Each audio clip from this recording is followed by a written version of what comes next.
Kan tanaman padi ini tanaman butuh air, bukan tanaman berair, sebenarnya butuh air. Jadi kalau pepatah Bugis itu di mana ada air di situ ada ikan. Ya kita mengapresiasi pepatah Bugis itu bagaimana atasnya kita tanam tumbuh padi, bawahnya juga berenang itu ikan. Artinya ini sesuai dengan yang disampaikan formator kami bahwa produk dari AHS ini sangat non residu dan ramah lingkungan. Nah, ini betul. Buktinya bahwa ikan aja ini nggak mati di sini, gitu.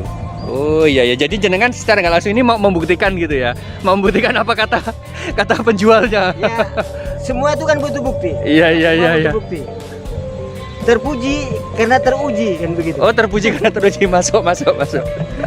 Ya betul sekali. Pupuk AHS itu pupuk anorganik ya.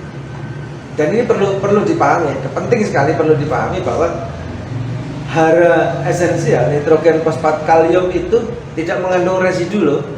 Ketika diserap oleh tanaman maka 100% akan dimanfaatkan untuk memenuhi kebutuhan hajat hidupnya si tanaman gitu, di tanaman padi. Maka AHS ini pupuk yang sangat ramah lingkungan, dia tidak mengandung residu, tidak mengandung racun, sehingga aman. Mau di tempat Pak Nardi itu istilah budidayanya adalah mina padi ya, di mana padinya juga tumbuh subur luar biasa, ikannya juga tumbuh sehat luar biasa. Jadi jangan khawatir untuk menggunakan AHS karena pupuk AHS ini sangat ramah lingkungan. Meskipun saya nggak berani menyebutkan ini organik ya, saya lebih pengen keren ini pupuk anorganik tapi ramah lingkungan, sehingga kalau pengen tanamannya hasil panennya adalah padi sehat berkualitas, karena insya Allah dengan menggunakan AHS kepadatan sel pada beras ini sangat padat sekali.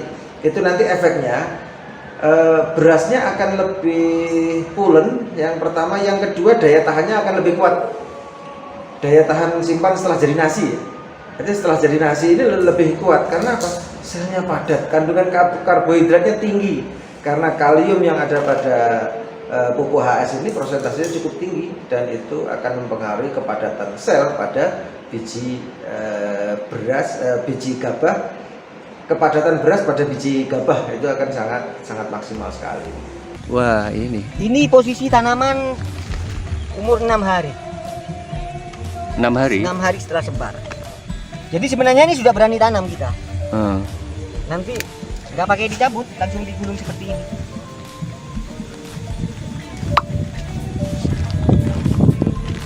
Praktis kan, seperti orang bawa roti gulung. Iya. Oh. Jadi ikut semua akarnya. Iya. Tinggal nanti diambil saja. Nanamnya nanti dirobek. Kayak serabi itu, kue serabi atau kue lupis. Atau kayak itulah martabak. Oh iya. Ngambilnya cuma begini. Nah ini akarnya kan pasti utuh semua. Dan ini bulir padinya masih ikut gabahnya sebagai cadangan makanan. Iya. Artinya berarti cadangan, kayak bayi dong ya, Iya, ada ari-arinya. Ikut dengan ari-arinya Mas. Sebenarnya jadi sama makhluk hidup itu sama. Akar ini belum berfungsi, maka cadangan yang ada di cadang makanan yang ada di gabah ini masih bisa memfungsikan nutrisi kebutuhan nutrisinya. Sehingga dia ketika dilepas di lahan, dia masih mampu bertahan. Mampu berkembang. Dan akarnya nanti mulai sudah berkembang juga, tumbuh bisa menyerap unsur hara, maka akan semakin kuat dorongan unsur haranya. Oh gitu. Nutrisinya. Iya. Ini usia berapa hari? Ini 6 hari. 6 hari. Kalau yang usia sudah posisi 12 hari.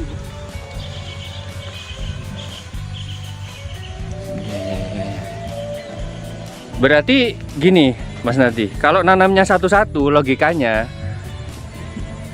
untuk ini nanamnya berapa luas? Kita tanam kurang lebih ada 2000 meter. 2000 meter butuh bibit berapa? Per hektar itu sebenarnya butuh antara 15 kilo lah maksimal. Itu sebenarnya 10 kilo cukup. Kalau idealnya kalau nggak seperti ini? Kalau kebiasaan petani itu yang tanam 45 itu itu kurang lebih 30 sampai 50 kilo. 30 sampai 50 kilo. Ya. Tergantung bagaimana dia biasa tanam ombol apa tanam agak agak sedikit. Oh gitu. Artinya ngirit, Ya, ngirit benih juga betul, ya. mirip-mirip. Kita mengoptimasi potensi gabah lah, potensi benih, bibit. Iya iya. Terus yang sudah ini mana yang sudah ditanam tadi? Yang sudah ditanam ini, yang kita aplikasikan tanpa pupuk tabur sama sekali. Ya.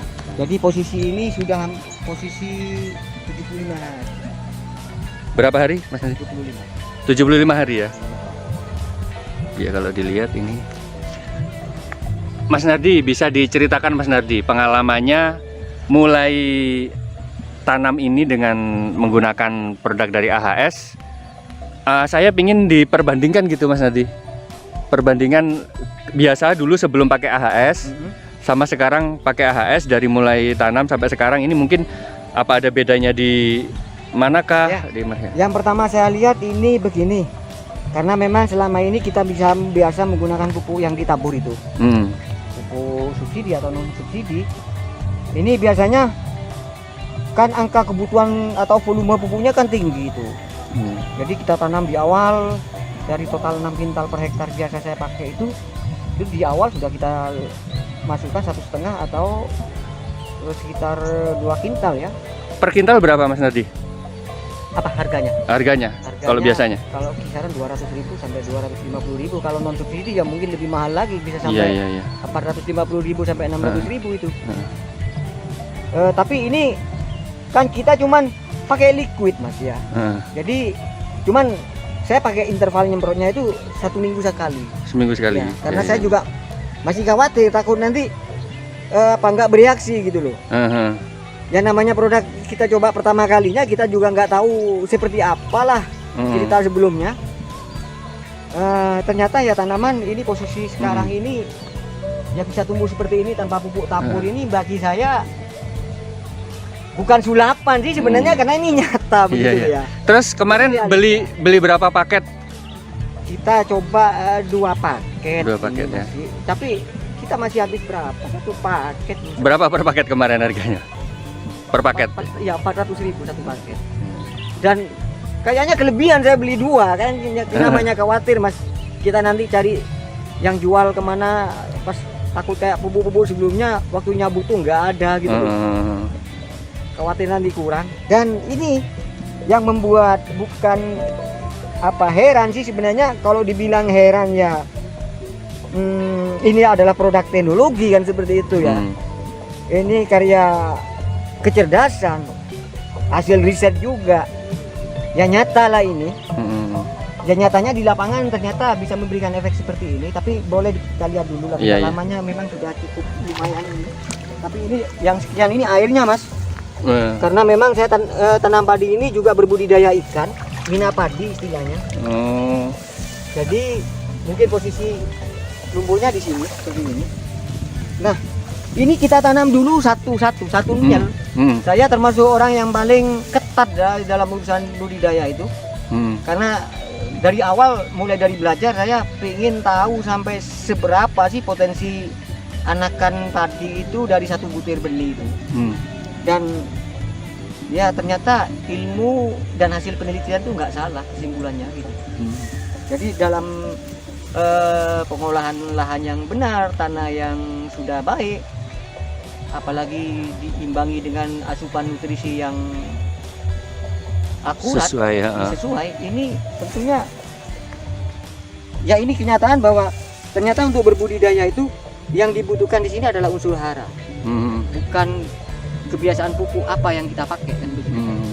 Selama ini kan kita bertani menjadi pusing susah 7 keliling itu ketika urea nggak ada, atau NPK yang lain nggak ketemu di pasaran. Ini gimana?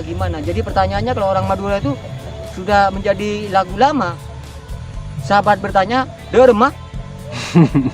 Narasumbernya atau yang ditanya, berema ya kan begini. Ini kan nggak cerdas namanya ya. Pertanyaan itu harus ketemu begini kan. Begini nih sudah begini. Ya ini dari teman-teman AHS lah. Yang pertama, yang saya bisa memberanikan diri ketika memang pupuk yang biasa kita pakai nggak ada, solusinya seperti ya begini ini sudah kan begini. Ini tanamannya yang ngomong, tanamannya yang bercerita sekarang. Kalau tadi mungkin saya perkenalkan di muka, bagaimana perjalanan saya bertani dan mengaplikasikan sejarah baru ini dari teknologi baru ini, pupuk AHS ini. Ya sekarang biarlah tanamannya yang ngomong sekarang, bukan aku lagi. Jadi secara fisiologi maupun secara dalam sudut pandang ilmu biologi atau fotosintesis, artinya tanaman itu nggak butuh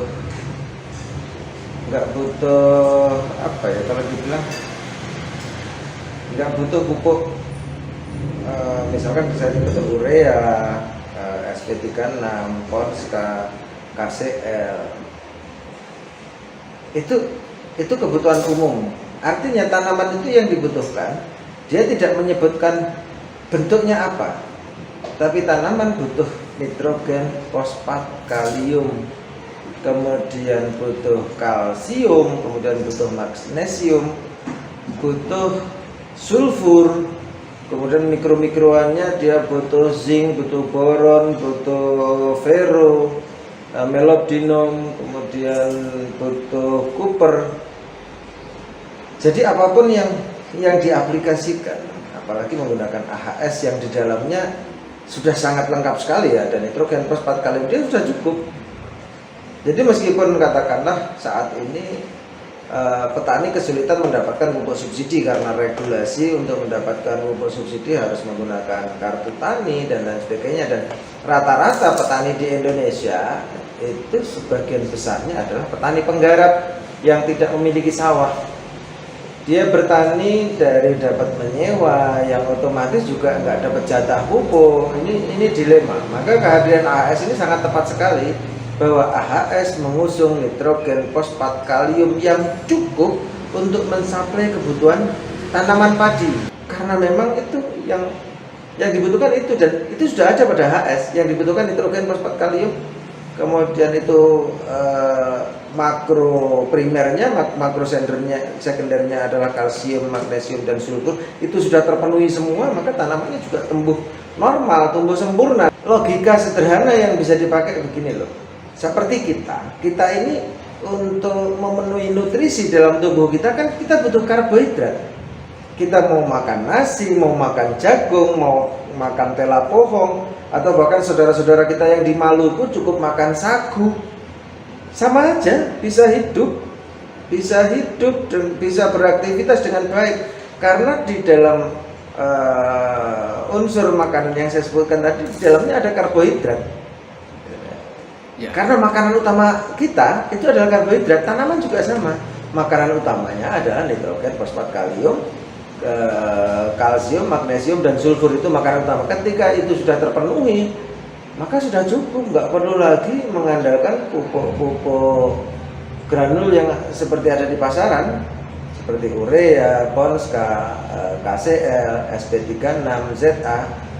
Kalaupun toh seandainya petani kesulitan mendapatkan pupuk itu, cukup dengan pupuk AHS yang cuma dalam botol 50 mili, cukup selesai urusan memberikan nutrisi pada tanaman padinya.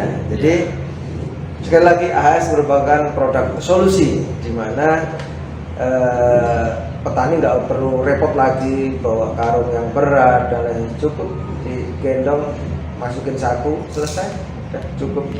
Biasanya begini, karena memang volume 6 kintal per hektar itu kan jumlahnya sudah banyak ya. Ya anak-anak kelihatan banyak sih memang, apalagi model tanam seperti itu. Terus tanaman ini kelihatannya gemuk gitu. Tapi kalau ini kan, kalau menurut PPL itu daun yang seperti ini kan daun yang sehat gitu loh. Warnanya hijaunya lah gitu, nggak terlalu hijau peteng itu. Kalau orang Madura ngomong bukan hijau, biru daun, biru soljup. Jadi ini kan apa, terangnya lah gitu. Jadi ini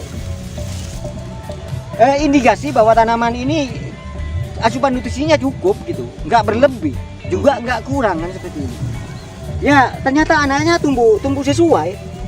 Kalau boleh saya hitung ya, 1, 2, 3, 4. Ini saya hitung yang bakal jadi aja. 1, 2, 3, 4. 1, 2, 3, 4, 5, 6, 7, 8, 9, 10, 11, 12, 13, 14, 15, 16, 17, 18. 18 aja kalau sudah jadi semua ini sudah termasuk tanaman ideal, Mas. Jadi tanaman itu kalau terlalu banyak anaknya terus nutrisinya nggak cukup, ini misalkan sampai jadi 60, 30 sekian atau mungkin lebih dari itu. Ketika tidak diimbangi dengan nutrisi yang cukup, maka nanti akan berebut sehingga sebagian dari anakan ini akan mati gitu, menjadi gulma bahkan. Berposisi sebagai gulma lah, parasit. Parasit ya. Karena lebih banyak muatannya mestinya dari energinya. 18 ya tadi? 19, 20, 21, 22, 23, 24, 25, 26, 27. Ini 27. 27 anak.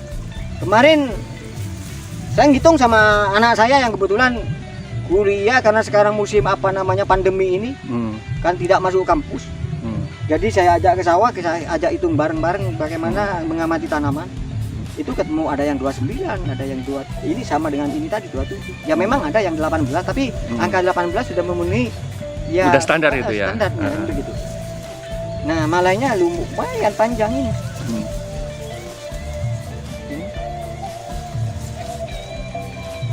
Tapi ini mungkin nanti akan ngisi sampai dengan 15 hari ke depan. 15 hari ke depan ya. Tapi perbedaannya udah terlihat dari kebiasaannya. Masalahnya ini masih menggunakan pupuk lain atau pure AHS? Ini murni AHS, Mas. Murni AHS ya. AHS. Wow. Di sini tidak ada sebutir kristal urea sama sekali terlibat dan ikut campur di sini. Kita ingin coba lah, kalau masih dicampur-campurin itu saya nanti bingung lagi ketika tuan urea itu nggak datang lagi ke kami kan begitu. Sejauh ini berarti dengan kondisi seperti ini jenengan sama AHS cukup puas apa enggak? Hidup tuh kan memang nggak boleh puas, Mas. Ya syukur kalau memang nanti bisa disempurnakan, bagaimana nanti lebih hebat lagi kan, itu harapan kami sebagai petani kan begitu.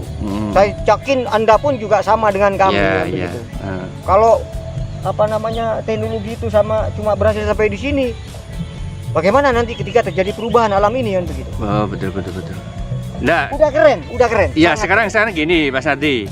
Kan menurut para petani yang sering kami temui, katanya itu faktor cuaca, faktor ini katanya menduga apakah ini nanti kalau dikatakan wah kebetulan aja di musimnya bagus, ini gimana itu? Ya enggak lah.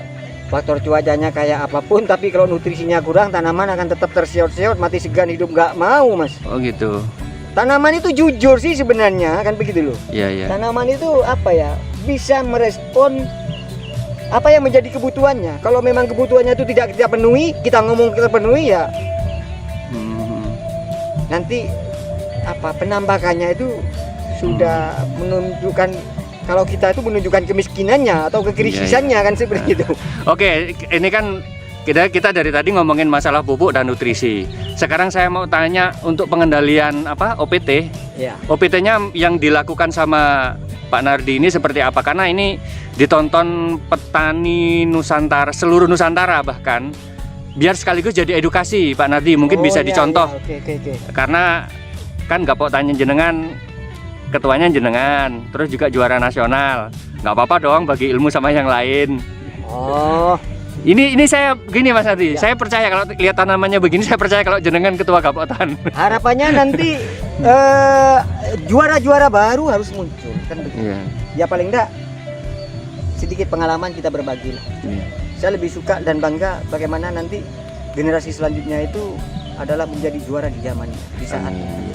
Soalnya kan kadang gini Mas Nardi, oke tanamannya udah bagus, nutrisinya udah nemu nih yang bagus, pupuknya udah nemu, tapi giliran diantem hama, mereka kan bingung. Ya, makanya inilah seninya hidup bertani. Ternyata bertani itu penuh dengan PR baru yang mesti harus kita ketemukan kata kuncinya. Termasuk kita juga dicerdaskan oleh alam dan cuaca itu juga. Ketika muncul cuaca tertentu, maka akan melahirkan pengetahuan baru dari cuaca itu. Dan sebelumnya masuk ke situ saya sampaikan juga, banyak sih teman-teman yang namanya saya ketua kelompok ya. Hmm. Di sini ini tempat jagongannya petani, Hmm. tempat ngobrolnya petani, mau di saung, mau di lapangan seperti ini. Mereka hampir apa iya sih ini? Kamu nggak beli, nggak beli, Iya, iya. nggak beli urea, nggak beli apa NPK dan sebagainya itu. NPK Mereka masih meragukan juga ya. saya beli NPK, Iya. tapi bukan NPK yang digendong-gendong itu Iya, atau iya, digotong-gotong ditabur-tabur kayak kemarin, karena memang nggak ada waktu itu. Saya pakai NPK yang model beginian sekarang kan Iya, begitu. iya, iya, Dan iya. teman-temannya itu tadi. Hmm. Ternyata yang dibutuhkan oleh tanaman itu bukan bentuknya, tapi kandungannya Kandungan. gitu loh. Iya. Ya apapun bentuknya, sama dengan orang nggak kuat nggak makan 1 hari, nggak makan nasi, Hmm. tapi dia minum sereal. Hmm. Apa namanya ya, kandungan-kandungan tertentu yang sudah disajikan dalam bentuk instan dia minum dalam 1 gelas. Hmm. Tapi Sama. kalori yang ditimbulkan atau energi yang ditimbulkan sama dengan sepiring nasi kan begitu. Iya. Mungkin inilah solusi bertani cerdas lah ke depan.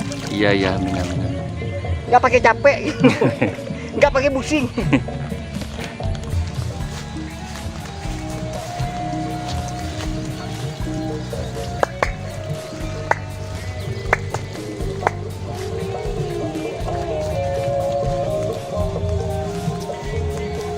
Nah, ini apa ini, Pak Nardi? Nah, ini mungkin semacam jebakan Batman lah begitu ya. Hmm. Jebakan Batman atau jebakan Spiderman kan begitu, jebakan Spider. Jadi ini berangkat dari itu, berguru daripada itu, belajar daripada apa laba-laba dan sebangsanya itu predator dan ekosistem itu, kita mencoba bertani berbasis pendekatan atau berbasis bijaksana kepada alam Persuasif lah ya. dan ekosistem ini. Oh iya. Gitu. Nah. Jadi katanya para kiai, para ustadz itu bahwa Allah itu sudah ciptakan bumi ini dalam bentuk sempurna, dalam bentuk yang seimbang kan begitu. Hmm. Nah, giliran kita itu adalah menjaganya, terus berinovasi. Hmm. Ketika terjadi perubahan waktu, pergeseran apa namanya situasi itu, bahwa kesempurnaan itu bisa tetap dipertahankan, bukan malah atas nama inovasi itu justru nanti dan apa perkembangan ilmu dan teknologi itu justru menimbulkan efek sebaliknya. Untuk mengurangi aplikasi pestisida, saya menggunakan teknik jebakan trap ya. Hmm. Jadi biasanya tanaman padi itu problemnya paling sering itu adalah sundep, beluk itu, penggerek batang. Kalau sudah begini biasanya rawan beluk, biasanya nanti jaringannya putus, ini nanti tidak jadi ngisi. Yang di situ di dalamnya itu ada telurnya ulat kelaper putih itu, yang ini kelapernya di sini. Itu diletakin telurnya di sini, netas kecil-kecil sekali rambut itu. Udah masuk di sela-sela tanaman, ngambil jaringan paling muda dulu di di situ, masuk ke dalam, putus semua jaringannya, maka ini nanti nggak dapat apa namanya, jaringannya putus, nggak bisa ngisi. Nggak bisa ngisi ya. Ya. Potong leher ya. Potong leher. Maka antisipasinya adalah bagaimana untuk mengurangi pestisida yang nanti di situ juga bisa membunuh mikroorganisme yang lain yang mestinya harus hidup di dalam tanah atau di air, biota itu, biota tanah dan air. Ini kita mengurangi itu, dan tingkat gumpalan residu atau endapan residu di dalam hasil panen kita nanti, supaya hasil panen kita bisa dinikmati secara sehat oleh pengkonsumsinya. Nah, kembali ke sini, ini teknik ya, ternyata hama apa namanya, vektor hama itu semacam kelaper, walang sangit, dan serangga-serangga terbang malam itu ini suka datang ke lampu kuning. Cuman dari beberapa rangkaian percobaan yang kita lakukan di sini, ternyata untuk ini hama kelaper ini, kupu-kupu putih yang nantinya bertelur netas jadi beluk itu, jadi sundep. Dan ada ini juga klaper ini Texas itu biasanya ada belangnya di sayapnya itu. Ini biasanya jadi ulat geraya nanti. Kalau masuk ke tanaman cabai itu jumlahnya wah sangat ini ribuan. Kalau masuk ke jagung, tanaman jagungnya bisa gundul itu. Kalau masuk ke cabai, buah cabainya bisa bolong-bolong. Nggak jadi panen. Ini kita menggunakan jebakan lampu ini, light trap, kata teman-teman yang dari laboratorium pertanian itu. Nah, ini untuk menghindari ya biasa kalau namanya ada lampu itu biasanya kan untuk bikin nyalanya itu kan harus ada aliran listrik. Bagaimana supaya kita tidak tarik kabel, bisa kita bawa ke lapangan lampu ini, kita coba mendesain menggunakan ini solar cell ini, ya. Sehingga nanti ketika ada sinar matahari ngisi di sini, terus ketika malam hari bisa nyalain ini lampunya. Cuman lampu yang kita pilih adalah lampu berwarna ultraviolet, warnanya ungu.